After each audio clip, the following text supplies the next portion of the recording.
原来自从匈奴第3次围攻洛阳起，钉死在山西高原的刘琨就一直试图解救我晋，一直在进攻匈奴人。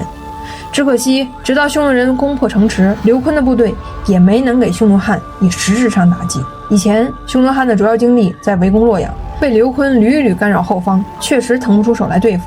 而且刘琨也确实没有造成什么重大影响。但是等到匈奴终于完成了灭晋的阶段性任务的时候，回头再看刘琨没完没了的骚扰，就很难忍耐了。因此在洛阳城破之后，匈奴汉随即对刘琨所在的晋阳，也就是太原展开重兵围攻。这也解释了为什么攻下洛阳之后，王弥想回山东老家割据，石勒想打过长江，狗西建立临时首都，而作为胜利者的匈奴汉却没什么大的动静，因为正在跟晋朝余孽死磕呢。其中一支就是在晋阳与刘琨拉锯，但是匈奴汉对刘琨的进攻一如既往的没打下来。为什么呢？其实这么多年以来，刘琨能牢牢盯在并州，并不是自己的军事才能多么突出，也不是有多强大的人口和部队实力，而仅仅是因为他联合了拓跋鲜卑部。当每次大难临头的时候，刘琨都会以晋朝朝廷名义征召拓跋鲜卑部前来帮忙，然后凶猛的鲜卑人就把匈奴汉军打得一败涂地了。事实上，汉和晋在山西的决斗，从根本上来说是匈奴人跟拓跋鲜卑部的战斗。3月，当石勒刚刚准备从葛卑往河北走的时候，刘琨已经打着鲜卑人拓跋以留的部队，把匈奴汉军再次击退。再一次没有搞定刘琨，导致匈奴人在这片地区的统治变得松动了起来。匈奴汉的安北将军赵固、平北将军王桑本来是王弥一派的人马，看到匈奴人再次吃了败仗，再加上老主子王弥被石勒火并了，于是在异常恐慌之下，把邺城让了出来，送给了刘琨。刘琨则立刻派自己的侄子刘演镇守邺城。这才发生了，等到石勒用了3-4个月，苦哈哈的从淮河赶到邺城的时候，发现这块地儿早就不姓匈了，反而又成了晋朝及刘琨的领土。原本计划好的定都邺城也没戏了。面对这一变故，还是张斌率先稳住了石勒。他建议说，刘演只是一个小孩，很好拿下，不足为惧。但重点是，我们大军远道而来，一时间没有落脚的地方，几十万人要吃饭，这么多部队的酋长要稳定，一旦强攻邺城攻不下来，集团内部就会首先出问题。所以先别管邺城了，邯郸、襄国都是好地方，赶紧找一个建立根据地吧。石勒深以为然，重复了经典名言“有侯说得对”之后，进驻襄国，准备扎下根来。不过当石勒如火如荼地建立自己的家园，刘琨先生那边出问题了，刘琨要成为孤家寡人了。刘琨虽然是大晋忠臣，虽然胡家退敌，虽然坚守北境，但是他也还是一个西晋世家子弟，那些大氏族的毛病一个也没少，全在他身上体现了。比如说洛阳完蛋之后，晋氏军民纷纷逃命，有很多都来到了刘琨这儿。可是刘琨跟别人纵情欢愉可以，当团队领导确实不太像样子。结果就是每天有数千人来投奔，但同样每天也有数千人感到失望，离开刘琨和晋阳。再比如在再次击退匈奴汉之后，刘琨放松了警惕，开始醉心于音乐事业。他很喜欢的一个歌手叫徐润，喜爱到了无以复加的程度，甚至直接给徐润安排了官职，而且是异常重要的晋阳令。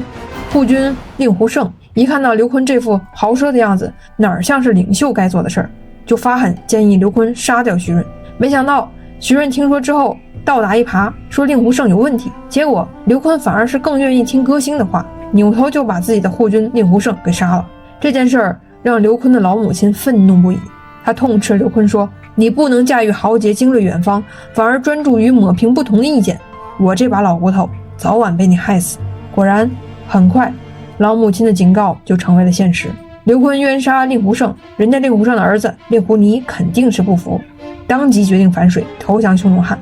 并把刘琨和晋阳的驻防情况一五一十的和盘托出。刘琮大喜，随即派遣刘耀、刘粲率兵进攻晋阳，令狐尼做向导。结果就是在匈奴人重兵围攻之下，晋阳守将投降，刘琨仅带着10余人死里逃生，跑到常山。城破之后，刘琨的父亲母亲被令狐尼全部杀害。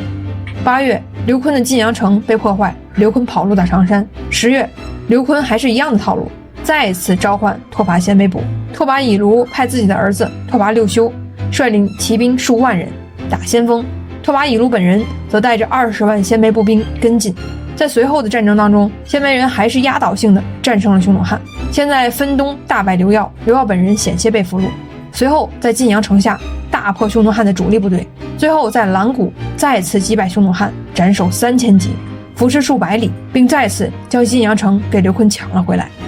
刘琨还想让拓跋鲜卑部乘胜追击，一口气打死匈奴，结果拓跋以卢却不想跟刘琨玩了。他说：“部队远道而来，兵马疲惫，我已经帮你夺回了城池，消灭刘聪还是等以后再说吧。”随后给刘琨留下战马、牛羊以及部分将领和部队，又返回了草原。有一说一，拓跋以卢已经很够意思了。要是再打下去，估计鲜卑人想要的就不是晋朝封的几个公侯的头衔了。只不过至此为止，虽然刘琨的晋阳城失而复得，但事实上刘琨自己的实力已经完全损失殆尽。没有鲜卑人帮助下的他，就像夜半走到深池边上的小孩，没有方向，不知所措，不敢乱动，只能死死地待在原地罢了。最后再看看整个北方，晋朝旗帜就只剩下幽州的王浚，而接下来就是石勒在各种误打误撞之下轻松设下圈套，把王浚打掉的过程了。不过不要着急，就在王浚和石勒互相出招的同时，我晋这边又发生着完全不亚于北方的惊心动魄的变化。比如典型的怀帝青衣行酒被刘聪杀了，再比如琅琊王司马睿到底该怎么在江东站稳脚跟呢？那就是我们下一期的故事了。最后我们再来个阴暗小故事。我晋在北方唯一的忠臣刘琨先生，虽然打仗打得不怎么样，但是耍起来阴谋诡计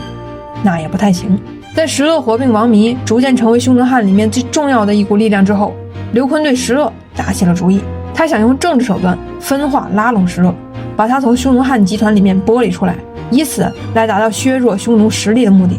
于是刘琨给石勒去了一封情真意切的信。他说：“石先生，你用兵如神，所向无敌，可谓是身经百战，见得多了，这一点我还是承认的。但是你知道你为什么这么能打，横扫北国却没有立足之地吗？你呀，毕竟还是太年轻，还是要加强学习一个，提高自己的水平。百战百胜却没什么功业在身，是因为你所在的集团有问题，你们的发展赛道不行啊。石先生，你跟着一帮匈奴俘虏，又有什么前途呢？所以现在我给你指一条明路，光芒照大晋，诸神呵护，只有招安到朝廷，才是你建立功业唯一的出路啊！而且我已经跟朝廷打报告了，授予你侍中、车骑大将军、襄城郡公，并且还给你申请了领护匈奴中郎将的职位。这样你以后不仅不用听刘聪的了，刘聪反而还得接受你的管辖，岂不美哉？石勒看完书信都被气乐了，心想：你那朝廷都快被打到泥地里，还给我这巴巴。随即毫不客气地给刘聪回信：道不同不相为谋，我做的事儿不是你这俘虏能明白的，你就继续给你的大晋效命啊，我还是给我的俘虏效命，咱们战场上见吧。按理说这件事儿本来只不过是风云诡谲的北方战乱中一件微不足道的外交事件罢了，而且也没有取得什么成果。那么为什么能荣登咱们阴暗小故事这个栏目呢？那是因为刘聪在为了向石勒示好之后，送去了2件珍贵的礼物，其中的一件造成了非常极其十分可怕的后果。一件是石勒的老母亲，并州战乱多年，石勒10多岁就被人拐卖，与母亲早已走散。随着他在中原闹腾的越来越大，石勒母亲也被一些人看管起来，并最终流落到了刘琨手里。此时刘琨就是想要用归还母亲这份大礼来打动石勒。而随着石勒母亲一起被送来的另外一件礼物，是石勒的侄子，叫做石虎。对，就是那个把石勒的子孙全部杀个精光的石虎，那个把亲生儿子拔掉舌头、砍断四肢、铁环穿下巴、剖腹焚烧的石虎，那个做兵器要征发民夫50万，拉船要征发劳力17万，要求全国13岁至20岁的女子不论婚嫁与否都要等着他随时征调入宫的石虎。咱们也不知道刘琨把石虎送回去这个行为是大义蛮憨的帮石勒为虎作伥，还是深谋远虑的给石勒埋下定时炸弹。拜拜。